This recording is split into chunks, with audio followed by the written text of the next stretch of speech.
दोस्तों, आज मैं आपके सामने अभी रिलीज हुई एक जबरदस्त Malayalam investigation based suspense thriller movie को लेकर आया हूँ। इस मूवी का नाम आप स्क्रीन पर देख सकते हैं। मूवी के लास्ट में पहला ट्विस्ट डायरेक्टर ने जानबूझकर ऐसा रखा है जिससे लोगों को लगे कि उन्होंने कहानी को प्रिडिक्ट कर लिया है। लेकिन जब आखिर के 2 ट्विस्ट विद क्लाइमेक्स सामने आते हैं तो ऑडियंस के भी कान खड़े हो जाते हैं। तो चलिए बिना देरी किए शुरू करते हैं आज की ये एक्सप्लेनेशन। लेकिन आगे बढ़ने से पहले इस वीडियो को लाइक और चैनल को सब्सक्राइब कर लेना। तो कहानी एक अंधेरी रात से शुरू होती है जहाँ किसी जंगल में एक पुराने घर के बाहर कुछ लड़के नशा कर रहे होते हैं। तभी एक लड़का अपने दोस्तों से पूछता है, अरे वो रॉबी कहाँ है? कहीं अकेले में डर ना जाए, उसे जरा देखो जाकर। इस तरह एक दोस्त अब रॉबी को देखने जाता है। दूसरी तरफ रॉबी थोड़ी दूर अकेला खड़ा हुआ कुछ घूर रहा होता है और साथ ही बहुत घबराया हुआ भी होता है। तभी उसे दूर कोई दिखाई देता है। इतने में उसका दोस्त पूछता है कि वो अकेले यहाँ क्या कर रहा है, लेकिन रॉबी उसे कोई जवाब ना देते हुए उल्टा सामने की तरफ इशारा करने लगता है। पर उस दोस्त को वहाँ कुछ भी दिखाई नहीं देता और वो रॉबी को अंदर ले जाता है और ये सीन यहीं पर कट हो जाता है। फिर सीन अगले दिन पुलिस स्टेशन पर शिफ्ट होता है जहाँ सुबह सुबह सभी ऑफिसर्स आते हैं और कांस्टेबल अपना काम कर रहे होते हैं। इस बीच हम देखते हैं कि कांस्टेबल अनीता टिफिन लेकर पुलिस स्टेशन जा रही होती है। तभी रास्ते में उसे एक आदमी दिखता है और अनीता उसे रोककर खुद को थोड़ा आगे छोड़ने के लिए कहती है।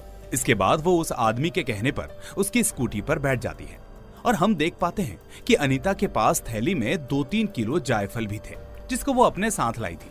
फिर आगे पुलिस की गाड़ी मिलने पर वो जल्दबाजी में अपनी थैली स्कूटी के पास ही भूलकर उस पुलिस की गाड़ी में बैठकर चली जाती है और वो आदमी भी चुपके से थैली को लेकर निकल जाता है और उसे याद नहीं दिलाता। फिर अगले सीन में हम एक नन और साइकाइट्रिस्ट सीमा को देखते हैं जो कि फेलिक्स नाम के आदमी से बात कर रही होती है। वो पूछती है कि आखिर वो अपनी बीवी जैसी से अलग क्यों होना चाहता है, क्या वो उससे प्यार नहीं करता?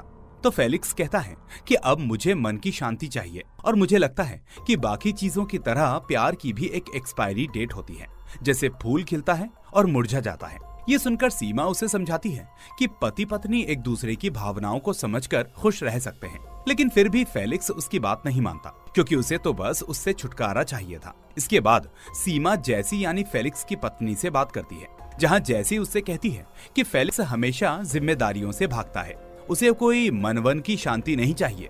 हालांकि सीमा उसे भी समझाती है कि अगर उनका कोई बच्चा हो जाए तो शायद रिश्ता बच सकता है। लेकिन जैसी कहती है कि मैंने कोशिश की थी पर फेलिक्स पास भी नहीं आता बल्कि कई महीनों से अलग कमरे में सोता है। तो अब तुम ही बताओ कि मैं क्या करूं?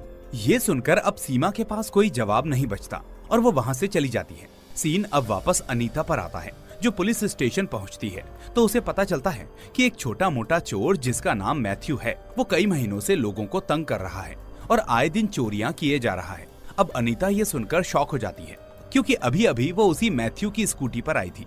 तभी पुलिस स्टेशन में ऑफिसर जैसी आती है जिसे उसका सीनियर मैथ्यू को पकड़ने की जिम्मेदारी सौंप देता है। फिर जैसी की टीम तुरंत मैथ्यू के घर पहुंचती है जहां वो चोरी का माल गिन रहा होता है। इसके बाद वो पुलिस को देखकर भागने लगता है लेकिन जैसी उसका पीछा करके उसे पकड़ लेती है। दूसरी तरफ हमें कोर्ट में कांस्टेबल हरीश को दिखाया जाता है जिसका वहां पर डिवोर्स का केस चल रहा होता है। साथ ही वो वहां पर अपनी छोटी बेटी की कस्टडी के लिए लड़ रहा होता है जिसके लिए वो एक लेडी वकील से बात करके उसे उसकी फीस देकर वापस अपने पुलिस स्टेशन लौट आता है। इधर इंस्पेक्टर जैसी अपने सीनियर को चोरी के सामान की लिस्ट देती है जो उन्होंने मैथ्यू से हासिल की थी, जिस पर सीनियर कहता है कि हम इन सबूतों को और मैथ्यू को जल्द ही अदालत में पेश करेंगे, तुमने अच्छा काम किया। साथ ही वो बताता है कि आज रात जैसी को पुलिस स्टेशन में ड्यूटी करनी होगी क्योंकि एक ऑफिसर की सास की मौत हो गई है। तो जैसी ऑर्डर मिलते ही इस काम के लिए मान जाती है क्योंकि वो अपनी ड्यूटी के प्रति बहुत ही रिस्पॉन्सिबल थी। इसके बाद कांस्टेबल हरीश अपने सब इंस्पेक्टर राशिद से बात करके ड्यूटी पर लग जाता है और उधर जैसी अपने पति फेलिक्स को वॉइस मैसेज भेजती है कि खाना फ्रिज में रखा है इसलिए गर्म करके खा लेना, मेरी आज नाइट ड्यूटी है इसलिए मैं नहीं आ पाऊंगी। लेकिन हम देखते हैं कि फेलिक्स ने उसके मैसेज का ठीक से जवाब नहीं दिया था, वो बस इमोजीज भेजे जा रहा था। इससे साफ था कि उनके रिश्ते में दूरियां बढ़ रही थी जिसको लेकर जैसी अंदर से बहुत दुखी थी। अब रात में जैसी और हरीश नाइट पेट्रोलिंग पर निकलते हैं जहां वो पहले रास्तों पर गश्त करते हैं और फिर पूरे एरिया का चक्कर लगाते हैं। यहाँ वो पहले रिक्शा वालों से पूछताछ करते हैं और आगे एक एक्सीडेंट को देखकर लोगों का झगड़ा सुलझाने लगते हैं। इसके बाद आगे एक जंगल वाला इलाका आता है जहाँ उन्हें कुछ लोग मिलते हैं जो उनसे कहते हैं कि उन्हें शेर की दहाड़ सुनाई दी थी, इसलिए वो उन्हें देखने आए थे। जिस पर जैसी उन्हें डांटती है कि तुम लोगों को इस बारे में फॉरेस्ट डिपार्टमेंट को सूचना देनी चाहिए थी, और इसके बाद वो उन लोगों को वहां से चले जाने को कहती है। फिर ये दोनों आगे बढ़ते हैं तो इन्हें वही रास्ते पर नीचे एक कार खड़ी हुई दिखाई देती है। फिर उसको जांचने के लिए ये लोग अपनी गाड़ी रोककर वहां उतरते हैं। तभी इतने में अचानक एक हुडी वाला व्यक्ति उस गाड़ी से उतरकर भागता है, और इतने में अंदर बैठा दूसरा इंसान उस गाड़ी को तेजी से लेकर निकल जाता है। ये देखकर अब हरीश पूरी तरह से कंफ्यूज हो जाता है कि वो पहले किसका पीछा करे। लेकिन इतने में जैसी खुद उस हुडी वाले का पीछा करती है और वो आदमी जंगल में भागता है और अचानक एकदम से गायब हो जाता है। फिर जैसी आगे जाती है तो एक दलदल को देखती है। हालांकि वो और आगे जाना चाहती थी, लेकिन हरीश उसे रोकता है कि मैडम आगे खतरा है, रहने दीजिए। तभी इतने में उन्हें सीनियर ऑफिसर का कॉल आता है कि मंथरापल्ली गांव में एक लड़की जलकर मर गई है, इसलिए तुम दोनों तुरंत वहां पहुंचो। इसके बाद जैसी हरीश से कहती है कि हम लोग आखिर उस हुडी वाले को कैसे छोड़ दें, लेकिन हरीश कहता है कि सीनियर का ऑर्डर है, इसलिए हमें पहले गांव ही जाना होगा मैडम। इसके बाद वो दोनों वहां से निकल जाते हैं। फिर मंथरापल्ली गांव पहुंचकर वो दोनों देखते हैं कि एक 18 साल की लड़की जलकर मर चुकी है और घर वाले रोए जा रहे हैं। फिर पूछताछ से पता चलता है कि शायद उसका कोई लव अफेयर था। अब सीनियर के कहने पर जैसी इस केस को हैंडल करती है और उन लोगों से पूछताछ करने लगती है। इसके बाद वो एक एम्बुलेंस बुलाकर लाश को हॉस्पिटल भिजवा देती है। फिर उस लड़की की बॉडी मॉर्चरी में रखी जाती है, जिसके बाद ऑफिसर कहता है कि इस केस की जांच कल से शुरू होगी। खैर, अब अगले दिन जैसी और हरीश उसी जगह लौटते हैं जहां रात को हुडी वाला भागा था। फिर वहां आगे जाकर ये दोनों देखते हैं कि कुछ लोग उसी दलदल के ऊपर मिट्टी डालकर उसे भर रहे होते हैं, और वहां की जमीन का मालिक ही शायद यही सब करवा रहा था। इसलिए ये सब देखकर जैसी बहुत घबरा जाती है और हरीश को डांटती है कि उसने क्यों कहा था कि केस छोड़ दो, क्योंकि अगर वो हुडी वाला आदमी भागते हुए दलदल में गिरकर मर गया होगा और किसी को इस बारे में पता चल गया होगा कि हम उस रात वहां थे, तो सारा शक हम पर आएगा और हम फंस जाएंगे। हालांकि हरीश उसे ये कहकर शांत करता है कि ऐसा कुछ नहीं होगा मैडम, और आप कुछ ज्यादा ही सोच रही हैं। इसके बाद शाम को घर लौटने पर जैसी देखती है कि फेलिक्स कहीं जा रहा है, और जब वो इस बारे में पूछती है तो फेलिक्स बताता है कि वो कुछ दिनों के लिए बाहर जा रहा है और जल्द ही लौट आएगा। और इस तरह वो बिना उसकी बात सुने वहां से चला जाता है, जिसके बाद जैसी निराश होकर घर में चली जाती है। इधर अब हरीश भी शाम को घर पहुंचता है और इस वक्त वो अकेला होता है, इसलिए अपनी छोटी बेटी की फोटो को देखकर वो बहुत ही इमोशनल हो जाता है। फिर अगली सुबह हम देखते हैं कि पुलिस स्टेशन में सीनियर ऑफिसर विक्रम के पास यास्मीन नाम की लेडी और उसके चाचा आते हैं। यहाँ पर यास्मीन बताती है कि उसका पति अंसार अली, जो कि एक जर्नलिस्ट है, वो कल रात से घर नहीं आया। हालांकि रात के करीब 11 बजे उसे एहसास हुआ था कि उसका पति घर आया है, लेकिन सुबह जब उठकर देखा तो वो घर पर नहीं था और अब उसका फोन भी नहीं लग रहा। अब अंसार के एक पत्रकार होने की वजह से विक्रम उनसे पूछता है कि क्या वो किसी खास केस पर काम कर रहा था जिसके बारे में आपको कभी बताया हो। तो इस बात पर यास्मीन मना कर देती है कि नहीं, अंसार ने इस बारे में कभी कुछ नहीं बताया। इसके बाद उसका चाचा कहता है कि जर्नलिस्ट के बहुत दुश्मन होते हैं सर, इस बारे में काफी लोगों को कभी कुछ पता ही नहीं होता, इसलिए प्लीज आप इस केस को सीरियसली लें और अंसार की तलाश शुरू करें। तो विक्रम उन्हें आश्वासन देता है कि आप लोग फिक्र मत करो, हम फौरन ही जांच शुरू करेंगे, और इस तरह वो उसकी कंप्लेंट लिख लेता है। दूसरी तरफ हम देखते हैं कि ड्यूटी पर जैसी और हरीश तैनात होते हैं और तभी उनको वॉकी टॉकी से खबर मिलती है कि पिछली रात अंसार अली नाम का एक आदमी लापता हुआ है और उसने डार्क ग्रीन ट्रैक सूट पहना हुआ था। वो दोनों ये खबर सुन ही रहे थे कि इतने में जैसी के फोन पर उसकी फोटो भी आ जाती है। उधर रात में जैसी जब टीवी देख रही होती है तो फेलिक्स वापस लौटता है और उससे कहता है कि अब वो एक बड़ा ब्रेक लेने वाला है, जिसके लिए अगर उसे छुट्टी नहीं मिली तो वो इस्तीफा दे देगा। और जैसी ये सुनकर हैरान होते हुए कहती है कि नौकरी के लिए लोग मेहनत करते हैं और तुम हो कि नौकरी को ऐसे छोड़ रहे हो। इस पर फेलिक्स कहता है कि मेरा यहाँ पर दम घुटता है, इसलिए मैं पहाड़ों में संन्यास लेकर रहना चाहता हूँ। और फिर अचानक वो कहता है कि मैंने इस्तीफा दे दिया है। फिर ये पता चलते ही जैसी गुस्से में और दुखी होकर कहती है कि जब तुमने पहले ही ये सब तय कर लिया था तो फिर मुझे बता क्यों रहे हो, तुम्हें तो बस अपनी परवाह है, तुम भूल गए हो कि तुम्हारे साथ कोई और भी इस घर में रहता है। और ऐसा कहते हुए वो रोते हुए अपने कमरे में चली जाती है। फिर अगले दिन हम हरीश को देखते हैं जो उस रात वाली जगह के आगे के सीसीटीवी फुटेज चेक कर रहा होता है। असल में वो उस आदमी के बारे में पता करने आया था जो उस रात गाड़ी को लेकर वहां से भाग गया था। और हरीश को उम्मीद थी कि वो आसपास की फुटेज में कहीं ना कहीं दिख गया होगा। इसके बाद वो आगे पड़ने वाले ऑर्गेनिक गार्डन और फैक्ट्री से सीसीटीवी फुटेज ले लेता है। फिर बारी आती है एक बगीचे की, लेकिन वहाँ का माली उससे कहता है कि सर, ये कैमरा सिर्फ एक डमी है ताकि लोग इसको देखकर इधर ना आए। खैर, इसके बाद हरीश को रास्ते में एक फॉरेस्ट गार्ड ऑफिस दिखता है, जिसके अंदर जाकर वो वहाँ की सीसीटीवी फुटेज भी मांगने लगता है। लेकिन उसमें बैठी ऑफिसर उससे कहती है कि जब हमें आपके डिपार्टमेंट से कुछ चाहिए होता है तो आप लोग सीनियर से बात कराने को बोलते हो, इसलिए अगर आपको कुछ चाहिए तो पहले अपने सीनियर से बात कराओ। इस तरह अब हरीश बिना कोई बहस किए इंस्पेक्टर जैसी की बात इस लेडी से करवाकर यहाँ की फुटेज भी ले लेता है। उधर हम देखते हैं कि जैसी अब यास्मीन के घर पूछताछ करने जाती है, जहाँ वो उससे पूछती है कि क्या अंसार हाल ही में किसी बात से परेशान था, तो यास्मीन कहती है कि नहीं, सब एकदम ठीक था और अगर कुछ होता तो वो मुझे जरूर बताता। उधर हरीश को उस फुटेज में उस रात वाली कार का नंबर मिल जाता है, जो कि अंजलि नाम की लड़की का होता है। इसलिए वो फौरन इस बात को अपनी सीनियर जैसी को बताता है। फिर जैसी उससे कहती है कि यास्मीन के पास नौकरी भी नहीं है, वो काफी परेशान है। ऊपर से मुझे लग रहा है कि शायद उस दलदल में उसका पति अंसार अली ही दफन होगा। ये सुनकर हरीश उसे एकदम शांत करता है कि मैडम, ऐसा कुछ नहीं है, आप कुछ ज्यादा ही सोच रही हैं। तभी एक कांस्टेबल उन्हें आकर बताती है कि जंगल में एक लाश मिली है और ये सुनकर वो दोनों घबरा जाते हैं। इसके बाद सभी ऑफिसर्स जंगल पहुंचते हैं, वही इलाका जहां उस रात की घटना हुई थी। अब जैसी सोचती है कि कहीं हम फंस ना जाएं, और इतने में मिट्टी हटाने पर वहां अंसार अली की ही लाश मिलती है, जो दलदल में गिरकर मर गया था। फिर वहां एसपी सुरेश आता है, जो उस लाश को पोस्टमार्टम के लिए भेजने का ऑर्डर देता है और जांच के बाद सभी लौट जाते हैं। इधर हम देखते हैं कि यास्मीन को अपने पति की मौत की खबर मिलती है और वो टूट जाती है।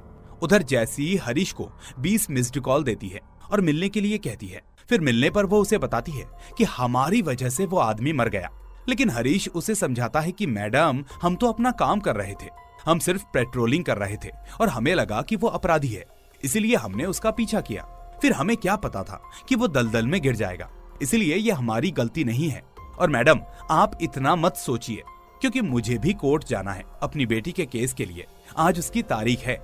लेकिन तभी उन्हें पुलिस स्टेशन से कॉल आता है और उसका सीनियर दोनों को तुरंत बुलाता है। ये जानकर जैसी एकदम से घबरा जाती है कि शायद उन्हें हम पर शक हो गया होगा, लेकिन हरीश कहता है कि मैडम, आप इतना घबराओ मत, वरना उन्हें सच में शक हो जाएगा। उधर पुलिस स्टेशन में हम देखते हैं कि वहाँ जंगल के जमींदार से पूछताछ हो रही होती है, जो असल में जंगल के अंदर अवैध कंस्ट्रक्शन की प्लानिंग कर रहा था। अब एसपी सुरेश उसे डांटता है कि शायद अंसार अली उसकी अवैध गतिविधियों की खबर उजागर करने वाला था, इसलिए उसने अंसार अली को दलदल में धकेलकर मार डाला।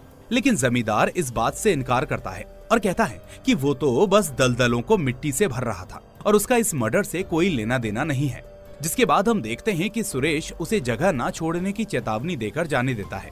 इसके बाद जैसी और हरीश पुलिस स्टेशन पहुंचते हैं, जहां जैसी अंदर जाने से घबरा रही थी और सोच रही थी कि हमारे सीनियर्स को टॉवर लोकेशन से पता चल जाएगा कि उस रात हम वही थे। लेकिन हरीश उसे शांत करता है कि मैडम, हम पेट्रोलिंग पर थे, इसलिए आप घबराओ मत, हम कुछ भी कह देंगे। तभी इन दोनों को पता चलता है कि असल में अंजलि नाम की लड़की जिसकी वो कार थी, वो कोई और नहीं बल्कि इसी एसपी सुरेश की बेटी है। खैर, अब दोनों को अंदर बुलाया जाता है, जहां सुरेश उनसे पूछता है कि उस रात तुम दोनों वहीं आसपास नाइट ड्यूटी पर थे ना? तो दोनों हाँ कहते हैं। फिर इतने में सब इंस्पेक्टर राशिद अंसार की पोस्टमार्टम रिपोर्ट में पढ़कर बताता है कि इसमें लिखा है अंसार की मौत दम घुटने से हुई थी, और वो भी अब से करीब 52 घंटे पहले, और हमारे हिसाब से तुम दोनों का लोकेशन उस रात उसी जगह का था। इतने में हरीश कहता है कि सर, हम तो गश्त लगा रहे थे, इसलिए उस जगह पर थे। फिर फोन आया तो उस लड़की के केस के लिए निकल गए। तभी एक ऑफिसर कहता है कि मैंने तुम्हें 12:30 बजे फोन करके जल्दी लड़की के केस के लिए भेजा था। तो हरीश बचाव में कहता है कि हाँ सर, लेकिन हमारी गाड़ी खराब हो गई थी, इसलिए हम थोड़ी देर रुके थे और फिर कॉल के आने पर वहाँ से चले गए। लेकिन सुरेश को हरीश पर शक होता है, जिसके बाद वो जैसी को बाहर भेज देता है। फिर वो हरीश के पास जाकर उसे अकेले में धमकाता है कि तुम दोनों आखिर अकेले उस रात जंगल में ऐसा क्या कर रहे थे, वो भी दुनिया से छुपकर। अब ये चीज हरीश के कैरेक्टर पर एक सवाल था, इसलिए वो गुस्से में कह देता है कि सर, पहले ये सवाल आप अपनी बेटी अंजलि से कीजिए कि वो उस रात अंसार अली के साथ कार में क्या कर रही थी। अब ये सुनकर सुरेश भड़क जाता है और उसका कॉलर पकड़ लेता है, जबकि बाकी ऑफिसर्स उसे छुड़ाते हैं। इसके बाद वो उन दोनों के फोन जब्त कर लेता है और उन्हें छोड़ने से मना कर देता है। हालांकि इस बीच हरीश की वकील बार बार उसे कॉल कर रही होती है क्योंकि आज उसकी बेटी से आखिरी मुलाकात का दिन था, लेकिन सुरेश की वजह से वो वहाँ नहीं जा पाता और बहुत दुखी होता है। साथ ही जैसी भी काफी घबरा रही होती है कि पता नहीं अब क्या होगा। इधर घर लौटकर एसपी सुरेश अपनी बेटी अंजलि को डांटता है कि तुम उस रात अंसार के साथ गाड़ी में थी, अगर ये बात बाहर आई तो मेरी इज्जत चली जाएगी। लेकिन अंजलि उसे कोई जवाब नहीं देती और एकदम चुप बनी रहती है, जिससे साफ हो जाता है कि अंसार के साथ जरूर इसका कोई लेना देना है। इधर हम देखते हैं कि कोर्ट में हरीश की एक्स वाइफ बेटी को ले जाती है और उधर बाद में हरीश और जैसी को भी पुलिस स्टेशन से छोड़ दिया जाता है। इसके बाद हरीश अपनी वकील के पास जाता है, लेकिन तब तक उसकी बेटी जा चुकी होती है। इसके बाद वो जैसी के साथ जाकर अपनी बीवी के घर के बाहर अपनी बेटी से मिलता है, जो उसे देखकर बहुत खुश होती है। लेकिन तभी उसकी माँ उसे अंदर ले जाती है, जिसे देखकर हरीश टूट जाता है।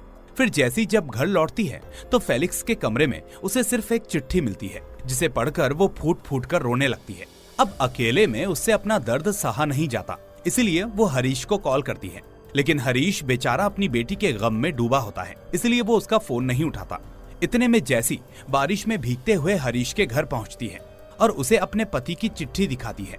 असल में उस चिट्ठी में फेलिक्स ने लिखा था कि वो हमेशा के लिए दूर जा रहा है और जैसी उसे माफ कर दे, क्योंकि हमारा सफर यहीं तक का था। जैसी ये बातें बताते हुए रोने लगती है और हरीश उसे संभालने लगता है। दोनों बेचारे जिंदगी की दो लड़ाइयां लड़ रहे थे, एक अपने ही महकमे से और दूसरा अपने अपने परिवारों से। खैर, अब अगले दिन ये दोनों उस फॉरेस्ट गार्ड ऑफिस में उस अंजलि की गाड़ी की फुटेज लेने जाते हैं, जहां से पिछली बार हरीश ने कार का नंबर नोट कर लिया था। लेकिन वहां बैठा आदमी कहता है कि आप पहले मैडम से बात कर लीजिए, तभी मैं कुछ कर पाऊंगा।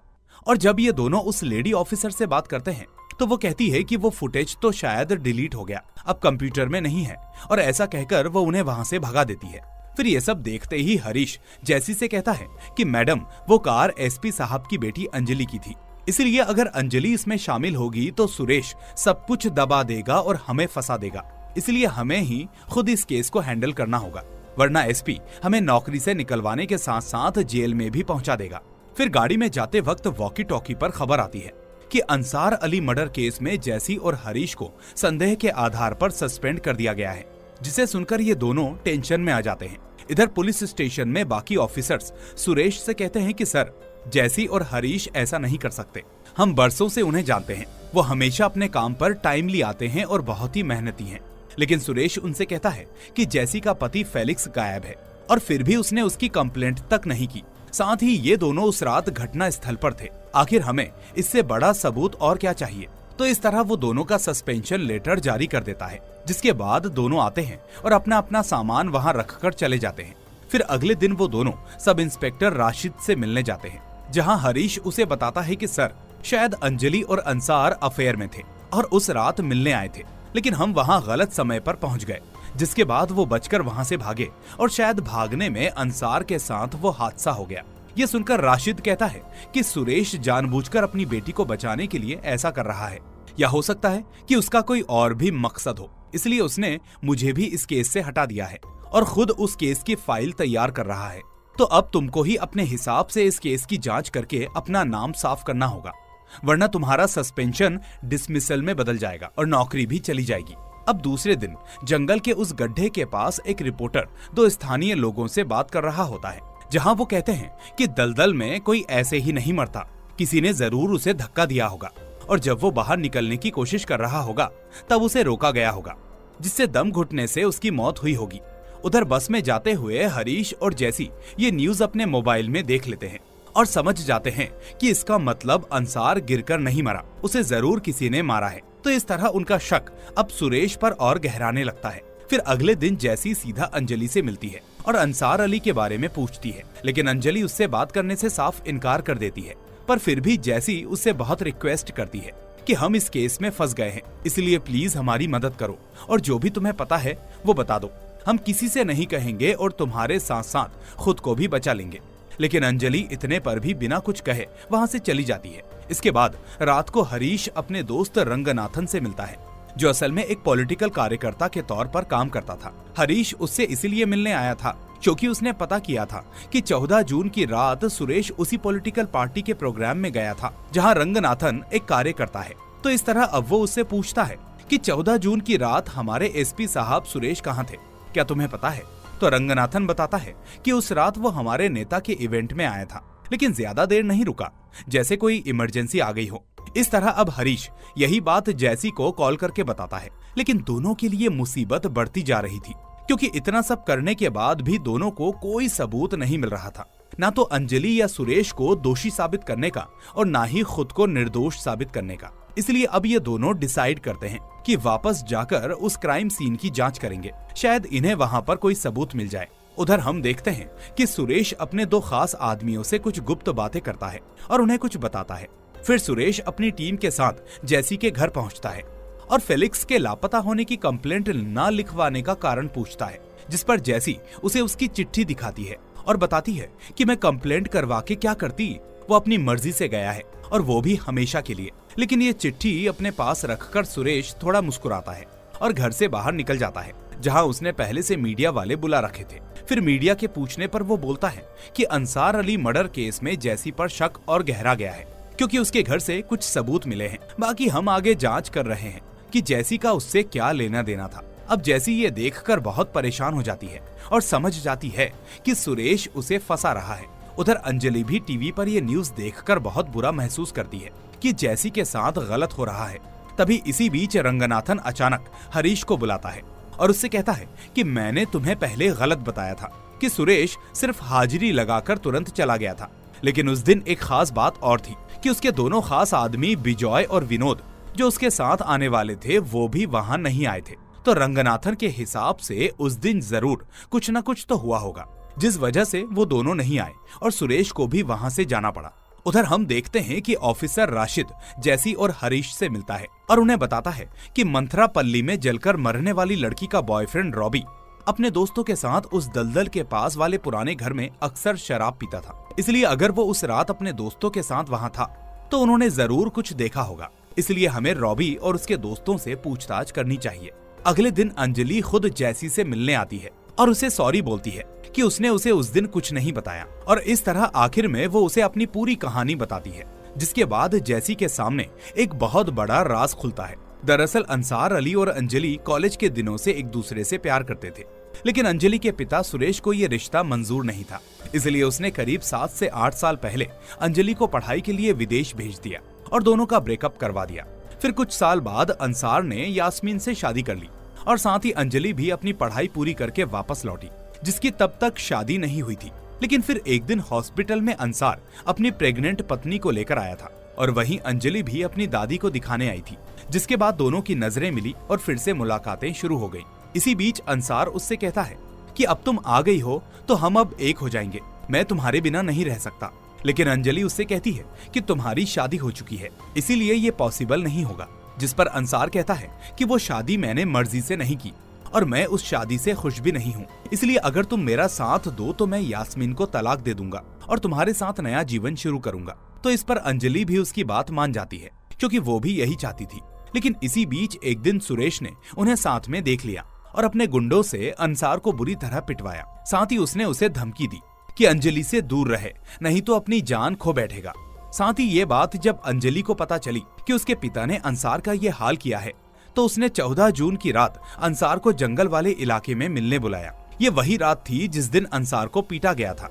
इस तरह जब अंसार अपने घर से निकला और अंजलि के पास पहुंचा तो अंजलि उसकी हालत को देखकर रोने लगी और कहने लगी कि मेरे कारण ऐसा हुआ, अब हम अलग ही रहें तो सही होगा, वरना पापा तुम्हें नहीं छोड़ेंगे। लेकिन अंसार उसे समझा रहा था कि वो सब ठीक कर देगा, इसलिए अंजलि घबराए नहीं।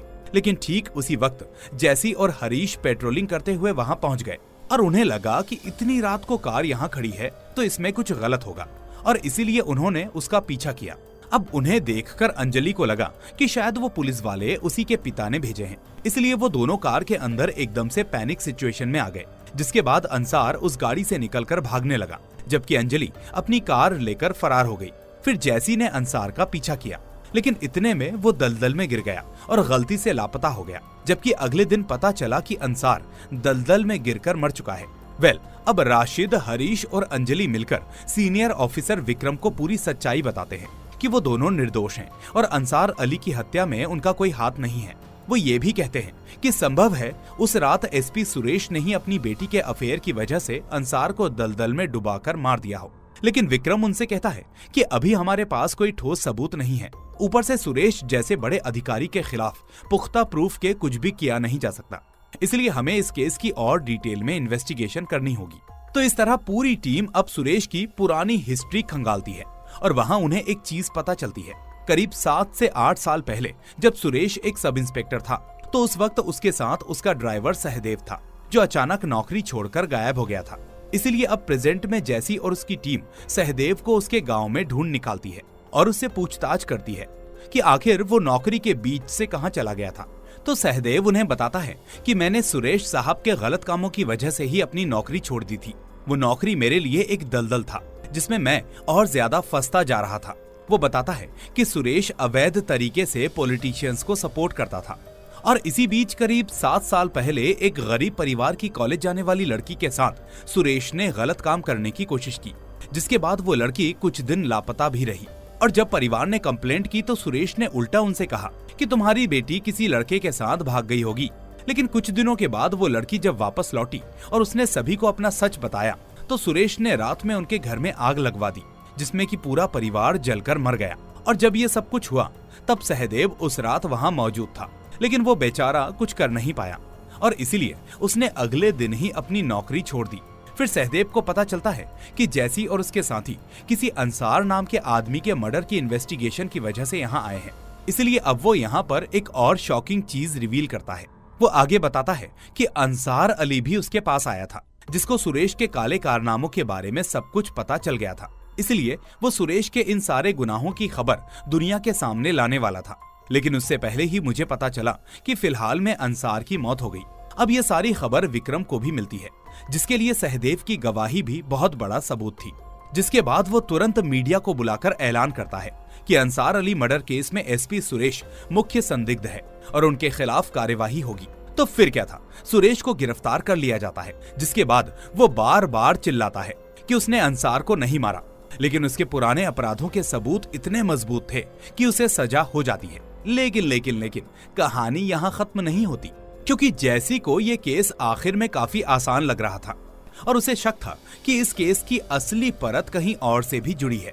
वो ऐसा इसीलिए सोचती है कि अगर सुरेश ने ही अंसार को उस दलदल में धक्का देकर मारा होता तो अब सजा होने पर वो सारी चीजें भी कन्फेस कर लेता, जैसा उसने कोर्ट के सामने अपने 7 साल पहले के केस को लेकर कन्फेस किया है। इसलिए अब जैसी एक बार फिर से लेकिन अकेले उस क्राइम सीन पर जाती है, जहां वो एक आखिरी बार तलाश करती है और वहां उसे एक कान की बाली मिलती है। इसके बाद वो सीधा यास्मीन के घर जाती है और उसे वो बाली दिखाती है, क्योंकि वो बाली असल में यास्मीन की ही थी। और फिर यहाँ आता है मूवी का सबसे बड़ा ट्विस्ट। फिर हम देखते हैं कि उस रात जब अंजलि बार बार अंसार को फोन कर रही थी तो यास्मीन को अंसार के अफेयर का पता चल गया था। फिर अंसार जब अंजलि से मिलने जा रहा था तो यास्मीन ने उसे रोकने की बहुत कोशिश की और उससे कहा कि तुम चले गए तो हमारा और हमारे आने वाले बच्चे का क्या होगा। लेकिन अंसार फिर भी नहीं माना और वहां से चला गया, जिसके बाद यास्मीन गुस्से और दुख में उसके पीछे पीछे जाने लगी। फिर वो कार में अंसार और अंजलि को करीब देखकर टूट गई और अपने गुस्से पर काबू नहीं कर पाई। लेकिन वो इस हालत में कुछ कर भी नहीं सकती थी, इसलिए वहां से जाने लगी। पर तभी जैसी और हरीश पेट्रोलिंग करते हुए वहां आए और वो दोनों घबराकर भागने लगे, जहां अंजलि कार लेकर निकल गई। लेकिन अंसार बिना सोचे समझे आगे की तरफ भागा और दलदल में गिर गया। फिर जैसी और हरीश के जाने के बाद जब अंसार दलदल से बाहर निकलने की कोशिश कर रहा था तो अचानक यास्मीन वहां पहुंची और फिर उसने लकड़ी से फिर से उसे दलदल में धकेल दिया, जिसके बाद पानी में दम घुटने से अंसार की मौत हो गई। साथ ही उस रात शराब पी रहे लड़कों में से रॉबी ने ही यास्मीन को ये सब करते हुए देखा था और जैसी को रॉबी से भी इसकी पुष्टि हो गई थी। लेकिन आखिर में हम देखते हैं कि जैसी ये सच किसी को नहीं बताती, जिसके बाद सुरेश ही सारे इल्जामों में फंस जाता है और सजा पा लेता है। इसके बाद अंत में जैसी का ट्रांसफर दूसरी जगह हो जाता है और वो अपने दोस्त हरीश को अलविदा कहकर वहाँ से चली जाती है। बेचारे दोनों अब पूरी तरह से अकेले हो गए थे, यानी जैसी को उसका पति हमेशा के लिए छोड़ गया था, जबकि दूसरी तरफ हरीश का तलाक हो चुका था और उसे अपनी छोटी बेटी की कस्टडी भी नहीं मिली थी। और इसी के साथ ये मूवी यहीं पर खत्म हो जाती है। तो दोस्तों आपको ये वीडियो कैसी लगी मुझे कमेंट में जरूर बताएं। लेकिन उससे पहले इस वीडियो को लाइक करके इसे अपने दोस्तों के साथ भी शेयर कर दें और अगर नए हैं तो चैनल को सब्सक्राइब करके बेल आइकन को भी दबा दीजिए ताकि कोई भी वीडियो आपसे मिस ना हो। अब मैं आपसे मिलूंगा अगली ऐसी ही वीडियो में। Till then take care and thanks for watching.